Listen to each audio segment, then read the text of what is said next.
Hi everyone. Welcome to investment wealth. ముందు వీడియోస్‌లో మనం మాట్లాడుకున్న ఎస్కేఎం ఎగ్ ప్రొడక్ట్స్ కానీ, లేదంటే గ్రోవర్ అండ్ వేల్ గానీ, మనం మాట్లాడుకొని చాలా రోజులైంది. బట్ మార్కెట్స్‌లో ఇప్పుడు మంచి మూవ్ అయితే కనిపిస్తుంది. సో, మనం ఇన్వెస్ట్మెంట్‌గా మాట్లాడుకున్న స్టాక్స్ ఇమ్మీడియేట్‌గా పెర్ఫార్మ్ చేయవచ్చు. ఇన్వెస్ట్మెంట్ అనేది లాంగ్ టర్మ్‌లో మాట్లాడుకుంటాం కాబట్టి, ప్రతి స్టాక్ అనేది ఏదో పాయింట్‌లో మంచి రిటర్న్ అయితే ఇస్తుంది. సో, ఇవాళ కూడా అలాగే ఒక మంచి స్టాక్ గురించి అయితే మాట్లాడబోతున్నాం. ఒకవేళ మీరు కానీ ముందు వీడియోస్ కానీ చూడకపోయుంటే ఛానల్‌లోకి వెళ్ళి స్కిప్ చేయకుండా ముందు వీడియోస్ ఖచ్చితంగా చూడండి. అంతేకాకుండా ఇవాళ మాట్లాడుకోబోయే వీడియో ఒక మంచి బ్రేక్అవుట్ ఇచ్చిన స్టాక్ కాబట్టి ఇవాళ వీడియోని స్కిప్ చేయకుండా ఎండ్ వరకు అయితే చూడండి. ఇవాళ స్టాక్ విషయానికి వస్తే దాని కీ పాయింట్స్ మాట్లాడుకోవాలంటే ఇది strong profit and sales guidance అయితే మెన్షన్ చేస్తున్నారు. సో, కంపెనీ వాళ్ళు ఈ క్వార్టర్ రిజల్ట్స్ మెన్షన్ చేయడమే కాకుండా నెక్స్ట్ అప్కమింగ్ క్వార్టర్‌లో గానీ, లేదంటే రాబోయే నెక్స్ట్ ఇయర్‌కి కానీ ఎంత ప్రాఫిట్ అండ్ ఎంత సేల్స్ ఉండబోతుందని గైడెన్స్ ఇస్తున్నారు. సో, అది ప్రెజెంట్ ఉన్న సిట్యుయేషన్‌తో పోలిస్తే చాలా బావుంది. అది ఎలా ఉందనేది కూడా నేను చూపిస్తాను. అంతేకాకుండా మంచి ప్రాఫిట్ జంప్స్ కూడా ఉన్నాయి. సో, 2020లో ప్రాఫిట్స్‌తో కంపేర్ చేసుకుంటే 2021లో హ్యూజ్ జంప్ అండ్ 2021తో కంపేర్ చేస్తే 2022లో హ్యూజ్ జంప్ కనిపిస్తుంది. సో, కన్సిస్టెంట్‌గా ప్రాఫిట్ జంప్ అవుతున్న స్టాక్ ఇది. అండ్ హ్యూజ్ వాల్యూమ్స్‌తో 14 ఇయర్స్ తర్వాత ఈ స్టాక్ అయితే దాని రెసిస్టెన్స్ పాయింట్‌ని బ్రేక్ చేయడం అయితే జరిగింది.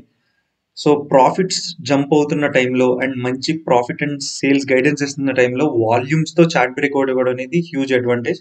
సో, ఈ పాయింట్‌ని మనం టెక్నికల్ అనాలిసిస్‌లో చూద్దాం.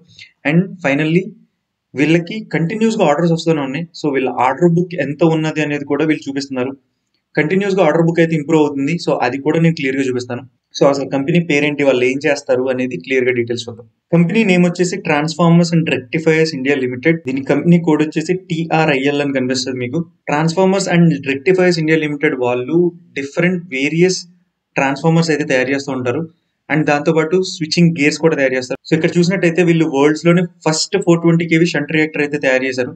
సో, వీళ్ళ ప్రొడక్ట్ ఎలా వర్క్ అవుతుంది అనేది మనం క్లియర్ గా మాట్లాడుకోవట్లేదు. బట్ వీళ్ళైతే మాత్రం transformers, various transformers, so fusion reactor related transformers అవ్వచ్చు, పవర్ ట్రాన్స్ఫార్మర్స్ అవ్వచ్చు, ఇలా డిఫరెంట్ ట్రాన్స్ఫార్మర్స్ రిలేటెడ్ లో వీళ్ళైతే చాలా ఎస్టాబ్లిష్ అయిన player. 2 years back almost 90% Indian market మీద, 10% ఫారెన్ మార్కెట్ మీద డిపెండ్ అయ్యేవారు. ఉండే కొద్ది వీళ్ళు ఫారెన్ మార్కెట్ లో కూడా బాగా ఎక్స్పాండ్ అవుతూ ఇప్పుడు ఇండియన్ మార్కెట్ లో అరౌండ్ 75-80% అయితే ఫారెన్ మార్కెట్ లో ఆల్మోస్ట్ 25-20% వరకు వీళ్ళ సేల్స్ అండ్ రెవెన్యూస్ వస్తున్నాయి. సో, స్లోగా ఫారెన్ మార్కెట్స్ లో కూడా వీళ్ళు వెళ్ళడం అనేది ఒక పాజిటివ్ ఆస్పెక్ట్ గా అయితే చూడొచ్చు. అంతేకాకుండా వీళ్ళకి జపాన్ నుంచి కానీ, యుక్రెయిన్ నుంచి కానీ ఇలా వివిధ దేశాల్లో ఆల్రెడీ కొన్ని ఎస్టాబ్లిష్మెంట్స్ అయితే ఉన్నాయి వీళ్ళకి. సో, వాళ్ళతో కొన్ని ఆర్డర్స్ కానీ, కంటిన్యూస్ ఆర్డర్స్ కానీ మెయింటైన్ చేయడం జరుగుతుంది. 1-2 అని కాకుండా ఆల్మోస్ట్ 30 కంట్రీస్ లో వీళ్ళ ట్రాన్స్ఫార్మర్స్ ఇన్స్టలేషన్స్ అయితే చేశారు. So, wide spread across foreign countries అని కూడా చెప్పొచ్చు.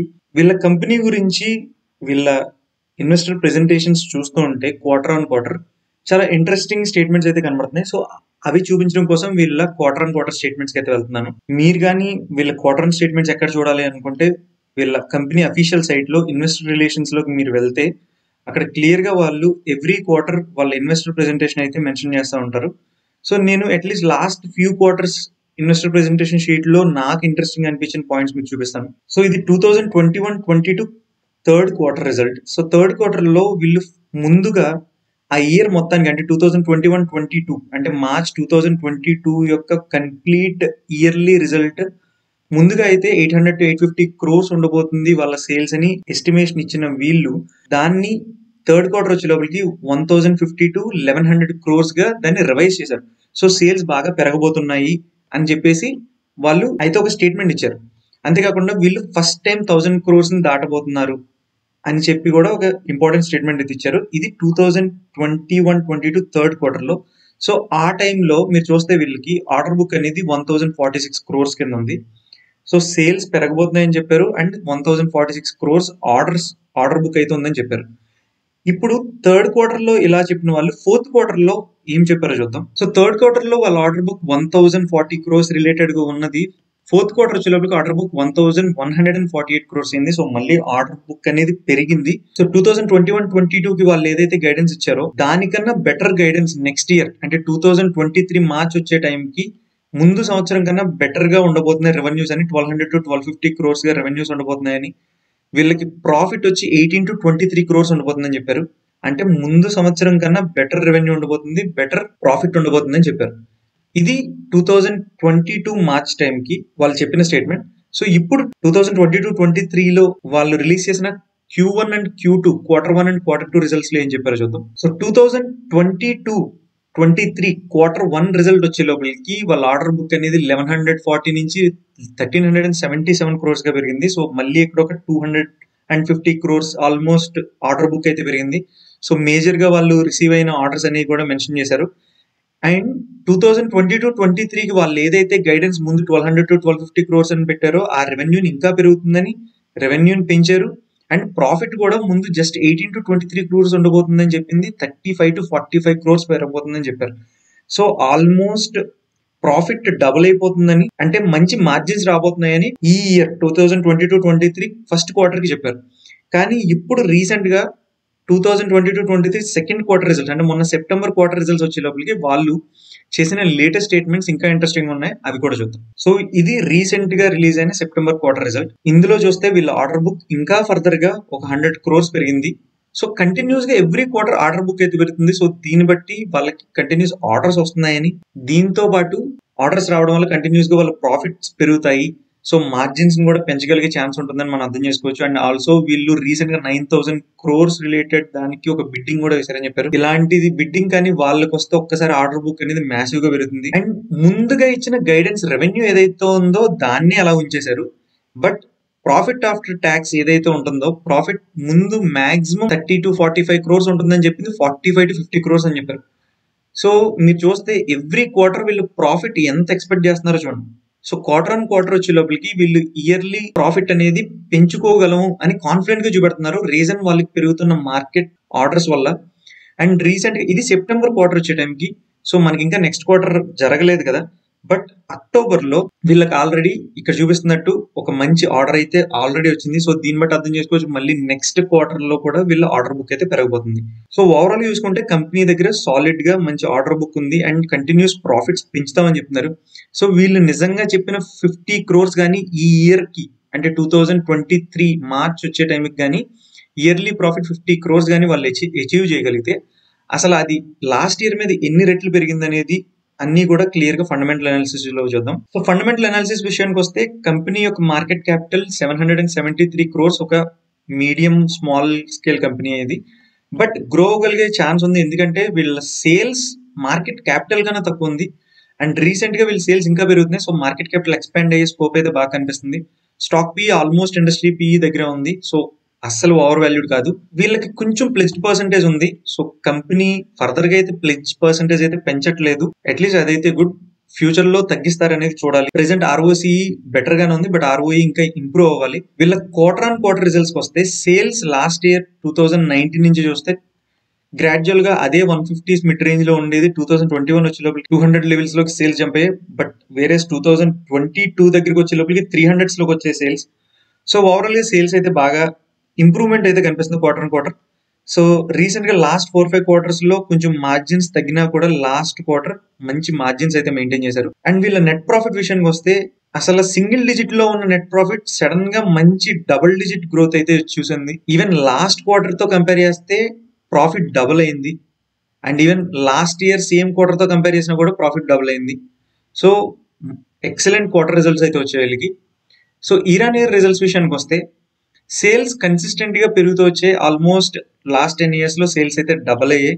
బట్ రీసెంట్ టైమ్స్ లో ఆల్మోస్ట్ ఒక పాయింట్ లో అదే లెవెల్లో ఉంటున్న సేల్స్, అంటే ఆల్మోస్ట్ 4-5 years నుంచి సేమ్ లెవెల్స్ లో ఉంటున్న సేల్స్ లాస్ట్ ఇయర్ నుంచి మంచి గ్రోత్ అయితే కనిపిస్తున్నాయి. సో సేల్స్ పెరగడం వల్ల మీరు ప్రెసెంట్ ఇయర్ వదిలేస్తే మార్చ్ వరకు చూస్తే 2021 తో పోలిస్తే 2022 excellent jump in sales. And profit కూడా 2021 తో కంపేర్ చేస్తే ఆల్మోస్ట్ 50% ప్రాఫిట్ రైజ్ అయింది. అదే 2021 ప్రాఫిట్ ని 2020 తో కంపేర్ చేస్తే 8 times ప్రాఫిట్ అయితే జంప్ అయింది. సో లాస్ట్ 2-3 years లో మంచి ప్రాఫిట్ ఇంక్రిమెంట్ అయితే చూపిస్తున్నారు. సో లాస్ట్ ఇయర్ మార్చ్ 2022 దగ్గరికి వచ్చేటప్పటికి వీళ్ళ ప్రాఫిట్ 14 crores గా ఉంది. బట్ ఇందాక మనం చూసినట్టు వీళ్ళ గైడెన్స్ ఆల్మోస్ట్ 45 to 50 crores చెప్తున్నారు. సో ఒకవేళ నిజంగా వాళ్ళు అన్నట్టు 45 to 50 crores కానీ వాళ్ళు జనరేట్ చేయగలిగితే మీరు చూడొచ్చు ఎన్ని టైమ్స్ ఆఫ్ ప్రాఫిట్ జంప్ అనేది. సో లాస్ట్ 2-3 years లో మ్యాసివ్ ప్రాఫిట్ జంప్ అయితే చూస్తున్నాం. అండ్ వాళ్ళు చెప్పినట్టు 1300 ఒకవేళ కానీ సేల్స్ కానీ 2023 మార్చ్ కానీ చూపించగలిగితే ప్రాఫిట్స్ కూడా పెరుగుతున్నాయి. సో ఓవరాల్ గా ఫండమెంటల్ అయితే చాలా స్ట్రాంగ్ గా మారుతుంది కంపెనీ, అది చూసుకోవాలి మనం. సో దానివల్ల ఈపీఎస్ కూడా గ్రాడ్యువల్ గా పెరుగుతుంది. వీళ్ళ బ్యాలెన్స్ షీట్ విషయానికి వస్తే జస్ట్ 13 crore షేర్స్ ఉన్నాయి అండ్ వీళ్ళ రిజర్వ్స్ కంటిన్యూస్ గా పెరుగుతూ ఆల్ టైమ్ హై 362 crores దగ్గర ఉంది. ఇక్కడ రిజర్వ్స్ కన్నా మనం చూడాల్సింది బారోయింగ్స్ గురించి. కంటిన్యూస్ గా బారోయింగ్స్ పెరుగుతూ వచ్చాయి. లాస్ట్ మార్చ్ 2022 టైం 323 crores గా ఉన్నది. సెప్టెంబర్ ఈ ఇయర్ వచ్చే టైంకి almost all 100 crores of borrowings తగ్గించారు. సో వెరీ గుడ్ పాయింట్ అది కూడా. అండ్ వీళ్ళ షేర్ హోల్డింగ్ ప్యాటర్న్ విషయానికి వస్తే ప్రమోటర్స్ కన్సిస్టెంట్ గా 75% స్టేక్ అయితే హోల్డ్ చేస్తున్నారు. సో ప్రమోటర్ అయితే కంపెనీ గ్రోత్ ని మంచిగా బిలీవ్ చేస్తూ వాళ్ళైతే హోల్డ్ చేస్తున్నారు. సో పబ్లిక్ దగ్గర అయితే 25% అయితే ఉంటుంది. సో ప్రమోటర్ స్టేక్ ని కన్సిస్టెంట్ గా ఉంచడం అండ్ స్టాక్ చాలా నాలుగు తర్వాత మంచి పెర్ఫార్మెన్స్ ఇవ్వడం అండ్ వాళ్ళ సేల్స్ కానీ ప్రాఫిట్స్ కానీ అన్ని హ్యూజ్ జంప్ రావడం. So complete overall huge positive sign గా కనిపిస్తుంది. ఫండమెంటల్ అనాలిసిస్ కన్నా టెక్నికల్ అనాలిసిస్ అయితే దీనికి చాలా బాగుంది, అది కూడా చూద్దాం. నేను ఇక్కడ మీకు చూపిస్తుంది monthly chart. So 1 candle equal to 1 month. 2007 ending లో 2008 స్టార్టింగ్ లో లిస్ట్ అయిన ఈ కంపెనీ అరౌండ్ 95 ఆ లెవెల్స్ లో వరకు హై వరకు వెళ్ళి అక్కడి నుంచి మళ్ళీ ఎప్పుడు ఆ లెవెల్స్ అయితే టచ్ చేయలేదు. సో గ్రాడ్యువల్ గా ఫాలో అయ్యి ఆల్మోస్ట్ 12 రూపీస్కి వచ్చిన తర్వాత ఒక రేంజ్ అయితే మెయింటైన్ అయింది. ఇక్కడ మీరు క్లియర్ గా చూస్తే ఇక్కడ ఒక హారిజంటల్ లైన్ డ్రా చేస్తాను. సో ఈ లెవెల్ ఏదైతే ఉందో 2008 లో ఈ లెవెల్ ని అంటే 47 ఆ లెవెల్ ని కట్ చేసి కిందకి పడిన తర్వాత మళ్ళీ ఎప్పుడు ఈ 14 years లో ఆ లెవెల్ ని అయితే క్రాస్ చేసి వెళ్ళలేదు. అదే లెవెల్ ని మళ్ళీ 47 ఆ లెవెల్స్ ని టచ్ చేసి 2010 లో పడిపోయింది. మళ్ళీ 2017 లో కూడా ప్రైస్ యాక్షన్ మళ్ళీ డౌన్ సైడ్ వచ్చింది. 2022 లో ఒక్కసారి 47 వరకు వెళ్ళి ఇమీడియట్ గా కిందకు వచ్చి ఇప్పుడు హ్యూజ్ బ్రేక్అవుట్ అయితే ఇచ్చింది. ఈ మంత్లీ క్యాండిల్ మీరు చూడొచ్చు ఎంత పర్ఫెక్ట్ బ్రేక్అవుట్ అనేది. అండ్ ఇక్కడ మనం చూడాల్సిన 2 to 3 ఇంపార్టెంట్ పాయింట్స్ చూపిస్తాను. మంత్లీ క్యాండిల్ ఏదైతే బ్రేక్ చేసిందో అది బ్రేక్ చేసినప్పుడు మంత్లీలో వాల్యూమ్ చూడండి, అది లిస్ట్ అయినప్పటి నుంచి ఎప్పుడు లేని వాల్యూమ్స్ 14 years లో బెస్ట్ వాల్యూమ్. సో 14 years తర్వాత దాని రెసిస్టెన్స్ ని బ్రేక్ చేయడమే కాకుండా వాల్యూమ్స్ కూడా బ్రేక్ చేసింది. సో ఇది పర్ఫెక్ట్ బ్రేక్అవుట్. అండ్ ఆల్సో 2008 లో అది లిస్ట్ అయినప్పటి నుంచి ఎప్పుడూ లేని ఆర్ఎస్ఐ, ఈ పాయింట్ కి వెళ్ళినప్పుడు ఎప్పుడూ లేని ఆర్ఎస్ఐ. సో స్ట్రెంగ్త్ కూడా మీరు చూడొచ్చు ఎప్పుడూ లేదు. ఈ లెవెల్ మాక్సిమం ఆర్ఎస్ఐ ఈ లెవెల్కి వచ్చి 70 లెవెల్కి వచ్చి పడిపోయింది. కానీ ఫర్ ద ఫస్ట్ టైం ఆ లెవెల్ ని బ్రేక్ చేసాయి. సో స్టాక్ రెసిస్టెంట్ ని బ్రేక్ చేసింది with volume and strength. So దీంతో క్లియర్ గా స్టాక్ అయితే పక్కా బ్రేక్అవుట్ అని క్లియర్ గా అర్థమవుతుంది.